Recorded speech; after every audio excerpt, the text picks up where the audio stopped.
All right, I'm in. I couldn't stay away. You know what? I haven't been able to sleep at night thinking about this giant deer and where he's at. The last couple days I've been out cruising the roads looking for him and I cannot find him. He's got to be in here somewhere. Time to get dirty. Down and dirty. So, we're going to dive through this Phragmites here and get to the other side. Let's go. Well, this is one nice thing about having a drought year. Not a lot of water in this swamp, so there's almost no mosquitoes. Well, probably shouldn't have said that.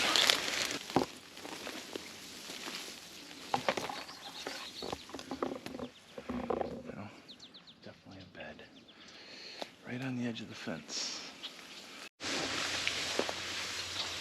I definitely should not have said that about the mosquitoes, because now all of a sudden they're everywhere. Okay, let's keep going.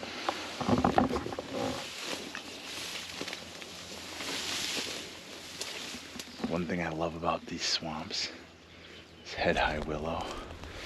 Deer tend to walk around in this stuff like all day. They love this kind of cover, this head-high, where they can run and escape in any direction. And it makes for great access.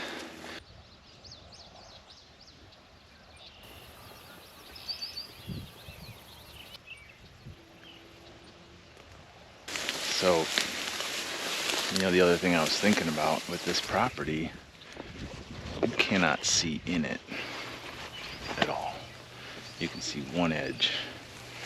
And it's probably one of the reasons why I just never really thought much of it. I tend to go where I see the deer. I don't see a lot. But this place makes so much sense why the deer would like it, because it cannot be seen from any road. And big bucks, just like the big one we're after tonight. Okay, he does not like being seen. And I know a lot of you are probably wondering, why would you go out and scout deer right now? I just like messing with deer. I love being out here. Like I was saying before, I don't care if I bump deer. I actually enjoy it. I love jumping a buck on his bed. And it's game on. Will I hunt right where I jumped him? No. I'll jump him out of one area, and then I go around and I backdoor him and get him on another. It's a lot like an animal in a cage. The animal in a cage, like a mink, is going to test the cage for weakness every single day. When he wakes up, he's going to run around that cage and check it. I'm the opposite of that mink. I'm on the outside testing it for weakness. And I love finding those weak points. Those weak points are where I kill all my giant bucks. One little weak point. And the only way you're going to find them is if you're out here scouting during the summer months. I'm taking mental notes. That deer ran that way. Where did he go? He funneled right through the two Phragmites swamps. It's good information. So if you bump a deer over here, maybe the next time you hunt him over there, because he's going to want to squeak through. There's just all these little games you can play with these deer. They're not that smart. I mean, they're smart.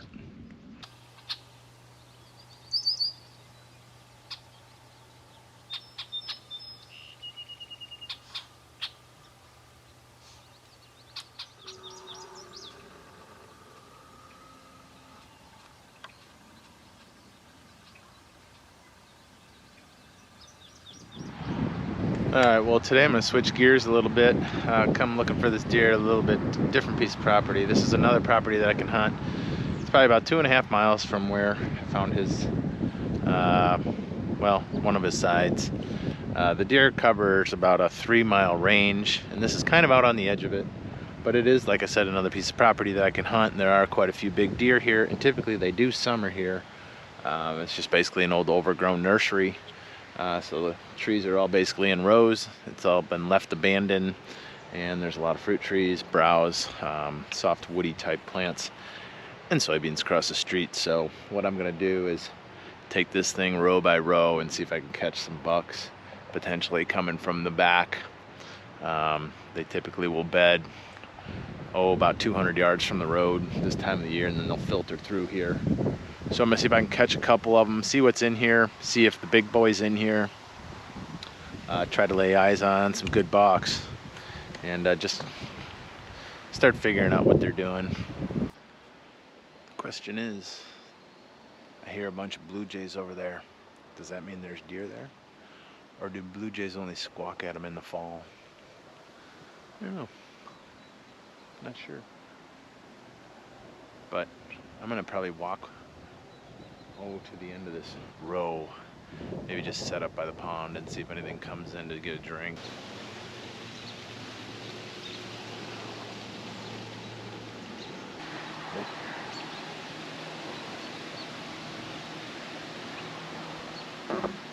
So I'm in a tree stand. I got a buck right here.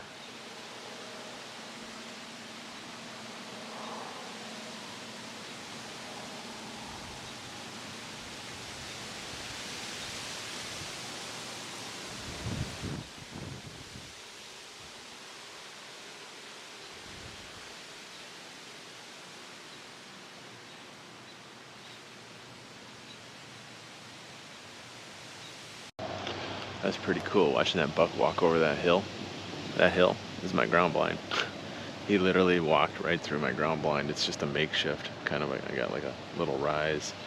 All that brush, I typically will just bury myself in there. Sure enough, he walked right up and over it.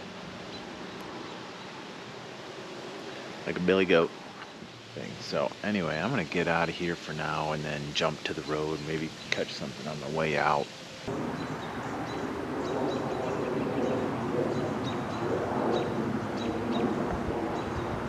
I just like to keep my skills nice and sharp, so when it comes to bow season, I'm a well-oiled machine.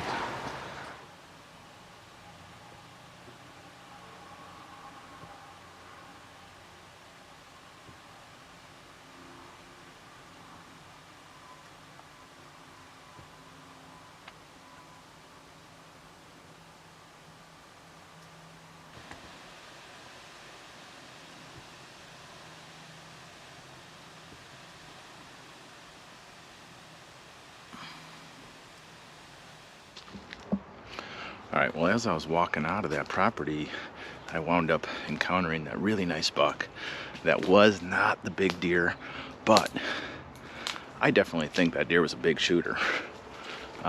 Real good mass, looked mature. That's all we need. Big 8.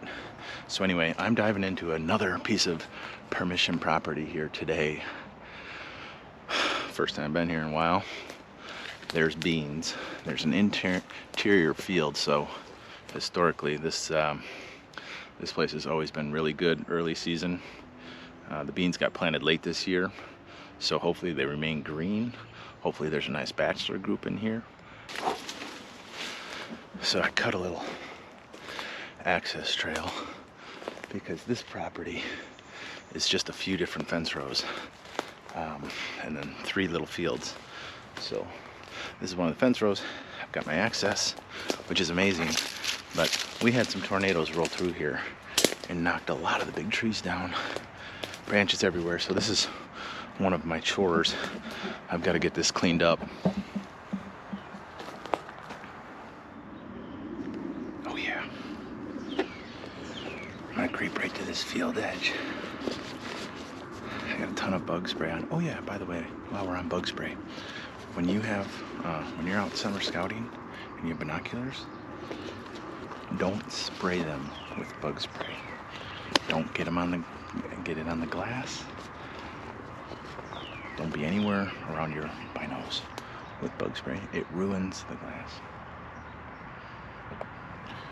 All right, well, sweet. It looks like I got a real nice buck out here. I just got to make it to the edge of the field without making noise, and I only got about 5 yards. So let's see if we can do this without spooking them.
think the one that's laying down in the beans on the far left is a good deer, a good mature deer. Buck that I've seen around. He's got some junk, like kickers off the G2s. Got good mass, short tines, but really nice looking deer. I think he's mature, so he'll definitely go on the hit list. But he's literally laying down in the beans right now with his head below the beans. So I don't know if he's got his head resting on his side. You know, deer, if you ever wonder why they have a lopsided rack on one side, it's because some deer will lay with their horns on the ground, and when they're developing their antlers right now, it will slightly move the beam over. I never knew deer did that until I saw one do it, and it was crazy. I thought he was dead, but they do sleep on their racks, some of them.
Yeah, I'm pretty sure that deer's gonna make the list.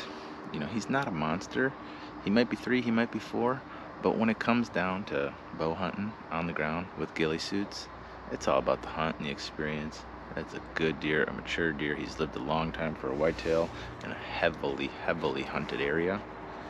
And that's what it's all about. It's about that experience. I don't give a darn about the inches, although I really like the big bucks for sure. I mean, that's what we're always after, but deer like that comes in and it's working out, that deer's gonna get an arrow.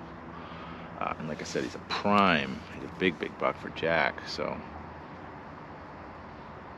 gosh, you know what, he might be better than I'm thinking. I don't know, he might just not be done growing. They still have time. He might blossom into something real big. He's got it where he needs it. Good frame, he's got really good mass, which leads me to believe that he's at least 4. But these deer are starting to make the move, so I might actually get up and move along with them. So, I'm not gonna sneak out of here, do anything weird. Just gonna let them see me.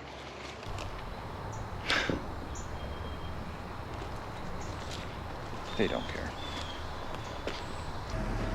Mulberry tree down there in that corner. Those deer are gonna make their way there. They've had enough beans for a while, now it's time for some mulberry snacks. Deer love mulberries.